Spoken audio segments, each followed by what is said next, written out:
Que a boa mão de Deus esteja com você. Sou o professor Rogério de Souza, junto com o Instituto Supera. Esta aqui é a disciplina de exegese. Estamos aqui com o nosso livro-texto, página de número 6. O uso de instrumentos. Comentários. Quais são os comentários mais relevantes para se estudar a Bíblia? Vamos lá. Nós temos as Bíblias de estudo. Essas Bíblias de estudo, elas não foram criadas assim, aleatoriamente, do dia para a noite. Doutores da palavra de Deus estão envolvidos, muito envolvidos, com a edição de uma Bíblia de estudos. Das mais antigas até as mais contemporâneas de todos nós. Por isso, podemos recomendar a você, comece com os comentários das Bíblias de estudo. Notas de rodapé, páginas inteiras. Eu apresentei para vocês aqui, baseado no livro de Atos, muitos comentários que já estão dentro dessas Bíblias. Segundo, vá para o mercado editorial. Vá procurar as editoras de prestígio, de boa reputação, muito bem recomendadas, as quais estão publicando os comentários livro a livro da Bíblia Sagrada, desde Gênesis até o Apocalipse. O que você vai encontrar? As linhas teológicas. Se você for numa editora católica, você vai encontrar os comentários dos sacerdotes católicos do mundo inteiro, o que é muito bom. Muito bom é de que as obras elas são escritas em outros países, outras épocas, outras eras, e todas estão traduzidas para o português. Vá também para as editoras luteranas, anglicanas, da linha ortodoxa oriental, as editoras do mercado editorial evangélico, as editoras evangélicas tradicionais, pentecostais, e não esqueça também das neopentecostais. Todos os comentários são bem-vindos, mas lembre-se, não são determinantes da ortodoxia, não são determinantes da exegese do texto. São comentários que você deve comprar, deve adquirir, deve manter, deve ler e tomar nota. Porque o seu trabalho como exegeta é justamente filtrar, refinar, depurar. Uso de dicionário e gramáticas. Se você estiver em contato com o texto original, grego ou hebraico, é muito importante você também fazer o mesmo caminho das Bíblias de estudo para o mercado editorial. Quantas gramáticas puder adquirir e consultar, quantos dicionários puder adquirir e consultar. A escrita. Uma vez que a sentença é a unidade básica da expressão do pensamento, então a escrita é a expressão de um conjunto de letras e números reunidos por sinais. É importante você saber que a escrita é uma invenção da inteligência humana. 4.000 anos antes de Cristo não havia escrita. Os arqueólogos eles desenterraram monumentos gigantescos e pedras minúsculas. E você vai entrar em contato com a escrita chamada de cuneiforme na Mesopotâmia antiga. Na Babilônia, atual Afeganistão ou Irã e Iraque. É ali que se iniciou a escrita. Mas não era uma organização alfabética como nós temos agora. A escrita cuneiforme, em forma de cunha, era quase que uma escrita de números ou numérica. Depois vai surgir a escrita hieroglífica no Egito. Você vai ter o hebraico quadrático e depois você vai ter o alfabeto grego. E as escritas latinas. A mentalidade humana extraordinariamente criou os sinais gráficos que nós chamamos de linguagem alfabética. Depois da invenção da escrita, inclusive, a história propriamente dita começou a ser escrita. Referências bíblicas, o uso de referências bíblicas. Você pega aqui essa Bíblia comum, como eu mostrei para você, tá bem? A mais comum de todas. Aí eu fico imaginando que você não tenha muito aprofundamento teológico. Eu fico imaginando. Eu fico imaginando que essa é a sua primeira formação teológica. Então eu vou imaginando assim. Da mesma forma como eu imagino que você já está há algum tempo no caminho e já é um bom estudioso. Mas vamos lá. Nós vamos trabalhar com o ordinário. Alguém que está começando a ter os primeiros contatos com a teologia. Peguei a Bíblia. Ela está dividida em capítulos e versículos.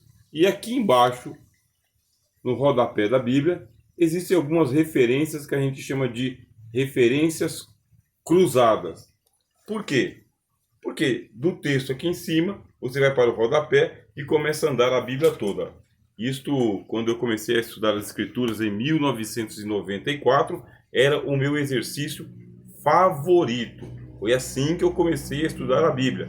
Não tinha acesso a nada da literatura evangélica, nem sabia como que funcionava. Mas tendo a Bíblia em mãos e algumas referências, comecei a passear pelas Escrituras. Aqui, a Bíblia afirma que Moisés escreveu. Onde? Aí você vai lá. Êxodo 17:14. Escreveu o quê? O Decálogo. Onde? Êxodo 24:12. Que é chamado de as palavras de Jeová. Onde? Êxodo 24:4. Também é chamado de lei ou Torá. Onde? Em Josué 8:31. E também afirma que Moisés falou sobre uma cópia escrita da mesma, Deuteronômio 27. E assim por diante. O exercício é este. É você ler a Bíblia e ver a nota de rodapé. Mas, bons aplicativos, você pode baixar aí no seu smartphone, você baixa o aplicativo Concordância Bíblica. Pronto. Aquela palavra, onde quer que ela venha aparecer, no Antigo ou em um Novo Testamento, ela tem um contexto em volta, mas são referências. O que você precisa fazer? Ler o texto inteiro e destacar aquela palavra que você está procurando, tá bem? Aqui em nosso livro-texto está escrito assim, ó: Samuel registrou a constituição do recém-criado reino de Saul. Primeiro livro de Samuel, capítulo 10, versículo 25. Em nossa versão, direito do reino, Davi escreveu cartas a Joabe, comandante de seu exército, segundo Samuel 11:14, como também detalhes da administração do templo. Salomão também se correspondeu com Hurão por meio de cartas, segundo o livro das Crônicas, capítulo 2, versículo 11. Tudo isso aqui nós estamos fazendo na própria língua portuguesa com um mínimo de ferramentas. Uma concordância bíblica é um mínimo de ferramenta que um exegeta deve ter. E ler essa mesma passagem paralelamente, a gente chama de passagens paralelas, ou correlacionalmente. Nós chamamos de passagens correlatas, tá bem? Página de número 8. Metodologia. O conhecimento das circunstâncias históricas que cercam a composição de um livro é de suma importância para a compreensão adequada do seu significado.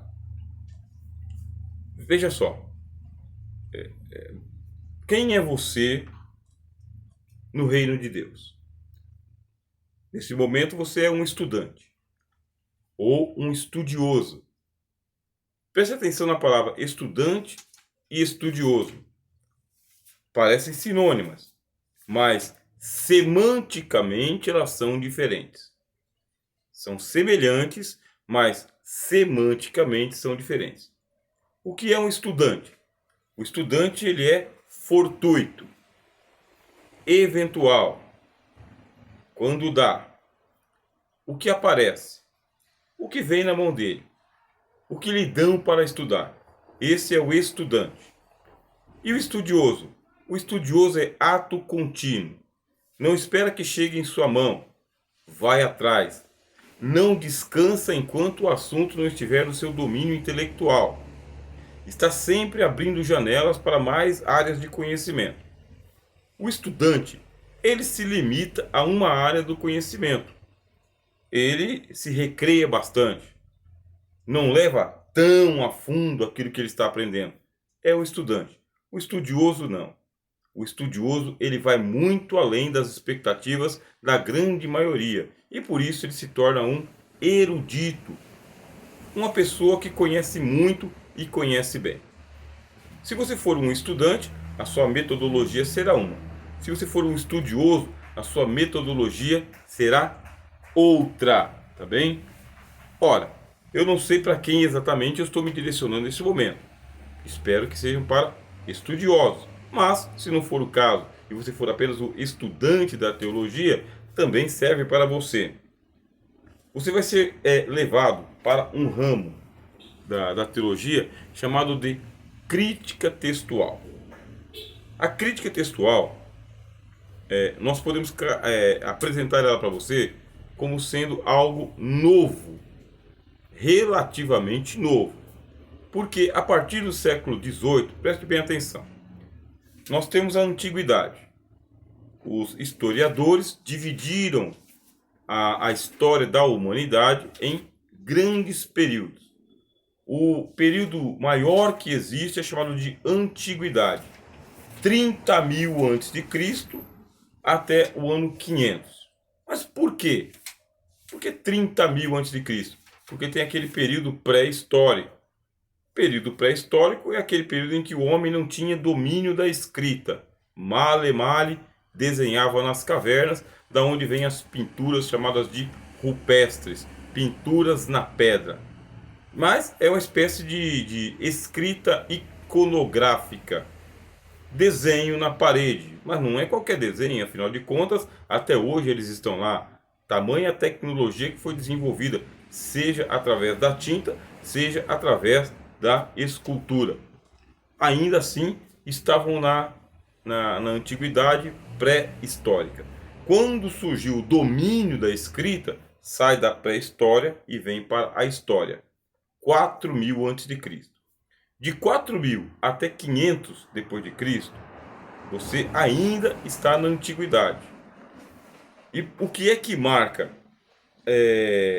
da antiguidade para a chamada Idade Média?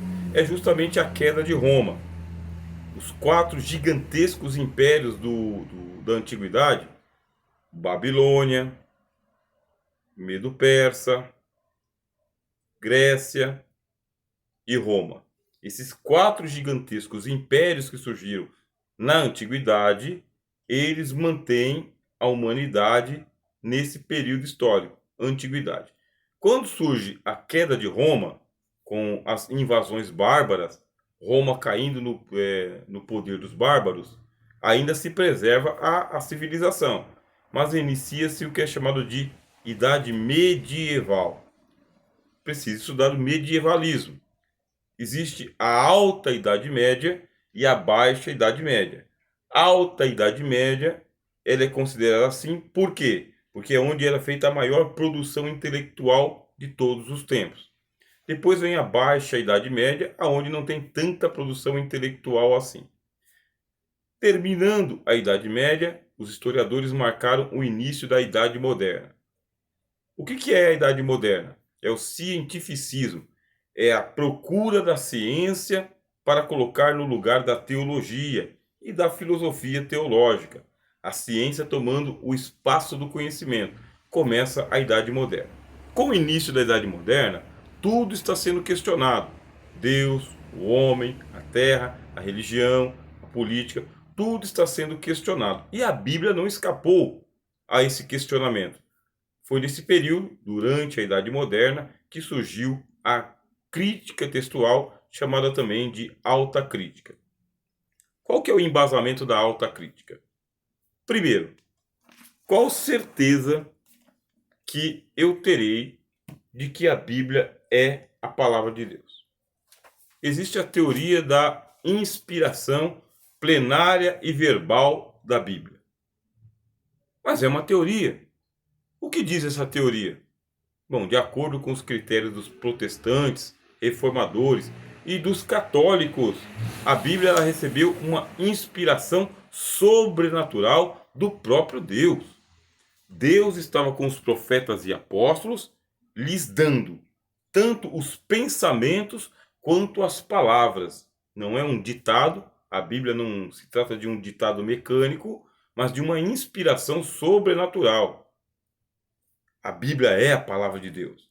Nós aceitamos isso de uma maneira dogmática, ortodoxa, é incontestável para nós.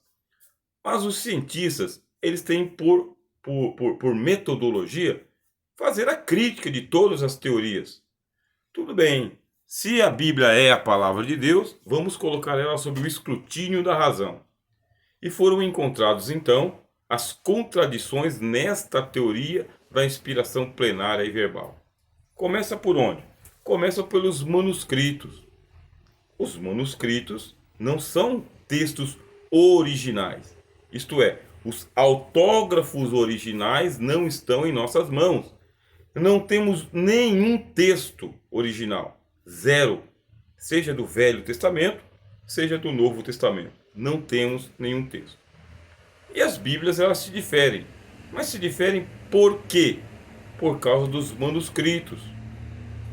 Os manuscritos, eles são parecidos, mas não são idênticos. E por quê? Porque eles são cópias de cópias de cópias. Portanto, nós não temos os autógrafos, os originais. O que nós temos são cópias de copistas e os copistas erraram. Eles erraram, não muito, mas erraram muitas vezes. Às vezes, omitindo uma palavra. Às vezes, trocando uma palavra por outra. Às vezes, inserindo uma palavra que não estava no contexto. Às vezes, eles cometiam o erro de duplicar as palavras. E assim, você tem aí cerca de 5.000 manuscritos aproximadamente para fazer comparação de um para com o outro, para saber qual é o texto mais próximo do original, o que realmente mais se aproxima das fontes. E essas fontes estão muito distantes de nós. Quando Erasmo de Roterdã, ele colecionou vários manuscritos do Novo Testamento para poder fazer a sua gramática do Novo Testamento e lançar para nós o que nós chamamos de Textus Receptus, uma obra dos tempos de Erasmo. Por que Textus Receptus? Porque foi uma coletânea de manuscritos que Erasmo comprou, na verdade, né? Ele era uma espécie de mecena das letras, um amante das letras sagradas, e ele criou o texto grego que nós temos. E quando diz criou, quer dizer, ele teve que comparar os manuscritos com o manuscrito, e aí o que acontece? Existem as variantes, os acréscimos, os decréscimos, as omissões. E a crítica textual não é que ela é contra a fé. Ela não quer destruir a fé. A crítica textual, ela quer ser crítica e dizer: vocês se apegam romanticamente à teoria da inspiração plenária e verbal e não consideram que o texto ele foi editado ou compilado. Vamos lá. Você tem o Evangelho de Mateus. Perfeito. Qual é a segurança de que o Evangelho de Mateus está no estado original em que ele foi escrito? Na ordem original em que ele foi escrito. Como que Mateus fez? Mateus não estava desde o princípio com o Senhor Jesus. Ele foi chamado um pouco tempo depois. E existe assim uma espécie de contradição entre o que Mateus diz, o que Marcos diz e o que Lucas diz. É uma contradição. Exemplo, o Sermão da Montanha, para Lucas, é chamado de Sermão da Planície. São dois sermões? Jesus realmente pregou naquela ordem das bem-aventuranças até terminar com a parábola da casa na rocha e a casa na areia? Realmente foi daquele jeito? O que a crítica textual descobriu? Descobriu que o texto de Mateus é uma compilação. Justamente. Compilação porque nos dias do Senhor Jesus, escribas aos montes, eles seguiam os mestres, os rabinos. E eles escreviam os ditos do seu rabino. Eram ditos. Esses ditos, eles são os hagióis. O que é um hagioi? É uma frase sagrada, é uma sentença, um adágio, os hagiois. E Jesus não era diferente.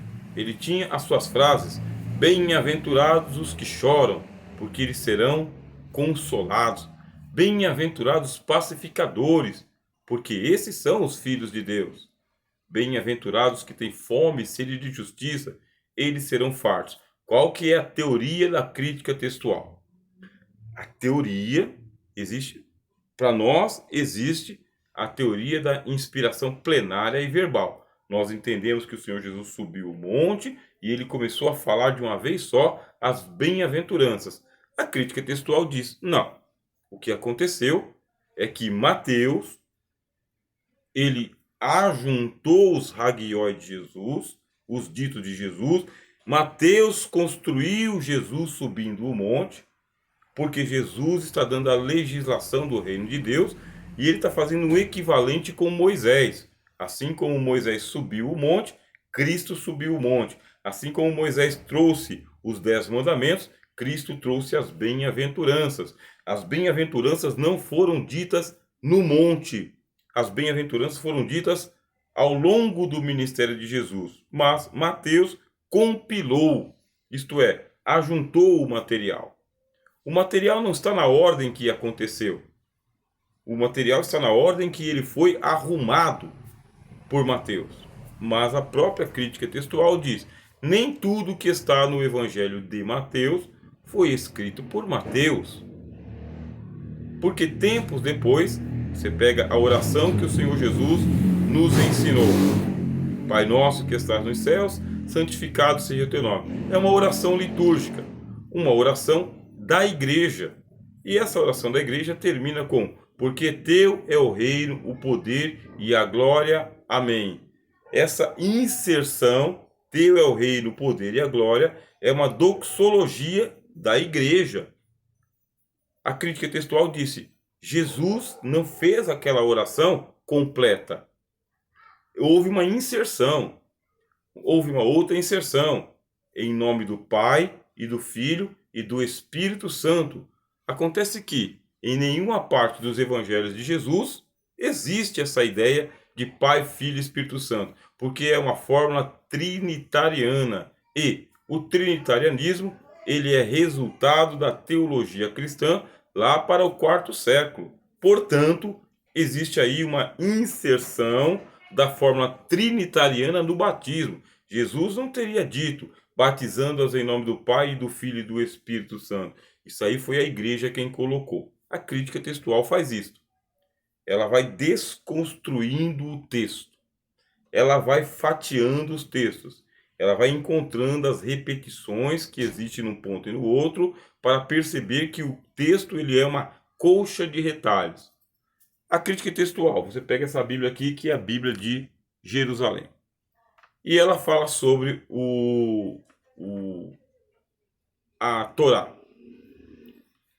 os 5 livros de Moisés, o livro de Gênesis. Aí eles dizem que existe uma fonte, que é uma fonte sacerdotal. Tem uma outra fonte, que é uma fonte javista. Tem uma outra que é eloísta. Aí você fala: qual é a diferença entre uns e outros? Os sacerdotes evitam usar o nome Deus. Por quê? Por causa da proibição. Não tomarás o nome do Senhor teu Deus em vão. Por isso eles evitam a fonte sacerdotal. A fonte eloísta, quer dizer, aqueles que preferem usar o nome de Elohim para Deus, está presente no livro de Gênesis. E os javistas preferem usar o nome Javé, Yavé ou Jeová. Portanto, de acordo com a crítica textual, o livro de Gênesis não foi escrito por Moisés, nem o livro de Êxodo, nem o de Levítico, nem o de Números, nem o de Deuteronômio. O que nós temos ali é uma construção do Pentateuco, uma construção da Torá, uma construção que aconteceu no século VIII. No século VIII antes de Cristo. Começa ali com o pessoal do Império de Salomão. Salomão organiza o templo, Salomão organiza o sacerdócio e os sacerdotes organizam o Pentateuco. E existem partes que são mosaicas. Realmente Moisés escreveu, está no Pentateuco. Outras não, são construções tardias. Fato é que foi nos dias de Ezequias que a Torá ficou completa. Completa do jeito que nós temos hoje. Passou por uma compilação. Estamos estudando um pouco sobre a exegese na interpretação textual. Nosso livro-texto, ele dá aqui um exemplo para vocês, tá bem? Na página 8, diz aqui, ó, em Deuteronômio 22, 5, Deus disse, a mulher não usará roupa de homem e nem o homem veste peculiar à mulher, porque qualquer que faz tais coisas é abominável ao Senhor teu Deus. Pegue todas as regras que eu já passei para você aqui anteriormente e aplica nesse texto. O que Deus está proibindo? Está proibindo que a mulher use calça? É isto? Porque a calça é um vestuário masculino e não feminino? Só de ir até a história comum ou história profana, já sabemos que a calça comprida é vestuário originalmente feminino. Foram as mulheres que inventaram a calça comprida para andar a cavalo. Ponto. Como era confortável, os homens fizeram a adaptação desse vestuário feminino, que era a calça, para eles também andarem a cavalo confortavelmente. Ora, nos nossos dias, nós temos calça de modelo masculino, calça de modelo feminino e calça unissex. Portanto, ela não é nem masculina e nem feminina. É uma peça de vestuário. Isso aqui já faz parte da nossa exegese. O que é que Deus está batendo ali na raiz? É justamente sobre a questão da sexualidade humana. Por quê? Porque o homem vai ser identificado nos dias do texto por vestes masculinas e a mulher será identificada por vestes femininas. Se tanto eles quanto elas usavam vestes compridas, vestidos, qual que era a diferença? A diferença era o tecido. A diferença era o cinto. A diferença era o comprimento. Olha só as informações importantes para se fazer a exegese de um texto simples. Com um pouquinho dessas informações, muitos erros teriam sido evitados. Aqui, uso de joias, tá vendo? É comum ouvir alguém usar esses versículos para proibir absolutamente todos os tipos de joias, enfeite de cabelo. Mas esse não é o sentido do texto. Mais uma vez, qual é o sentido do texto? Historiografia do texto, geografia do texto, a política que está em sua volta, o sistema econômico que está em sua volta, a doutrina que está sendo ensinada. Bem, a lição de número 2 tem muito do que eu já falei, que é sobre a origem do método histórico crítico. Passa pelo período dos reformadores. Os reformadores estão no final da Idade Média, início da Idade Moderna, e com o advento do cientificismo, a crítica textual toma conta do cenário. A crítica textual, ela conta com a fortíssima intelectualidade do chamado liberalismo teológico.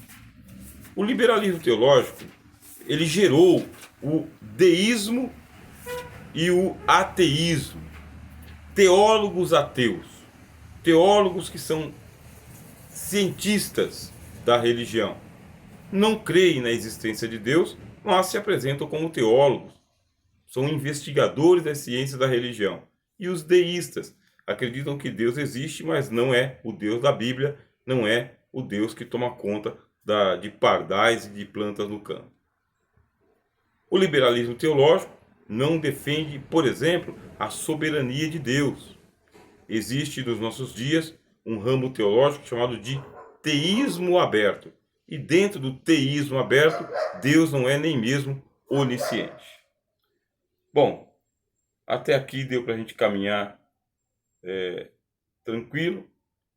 na página de número 11, a tarefa da crítica textual.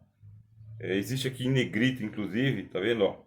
Entende-se por crítica textual toda pesquisa científica em busca da verdadeira forma de um documento escrito no original, ou pelo menos no texto mais próximo do original. Existem aqui as variantes ou textos divergentes. Eu aconselho você a não pular a leitura desse nosso material. Ele é muito bom, viu? Material muito bom. Ele vai levar você aqui aos pergaminhos, aos papiros. Aí você vai encontrar o número do papiro aqui, ó. Papiro 45, 46, 47, 66, 74. Todo esse material, papiros, códices, todo ele está digitalizado. Hoje você pode ser um exegeta da palavra de Deus, acessando pela internet o documento. Você entra no buscador e coloca lá o número do manuscrito e ele vai dar para você digitalizado. A academia está tomando conta desse assunto para nós. Bem, bom, na próxima aula nós vamos fazer aqui um exercício, tá bem? Eu quero fazer um exercício com você e espero que assim, através dos nossos estudos, conjuntamente com o Instituto Supera, você possa se aprimorar na exegese bíblica. Que a graça de Cristo seja com você. Sou o professor Rogério de Souza, junto com o Instituto Supera, nessa disciplina de exegese.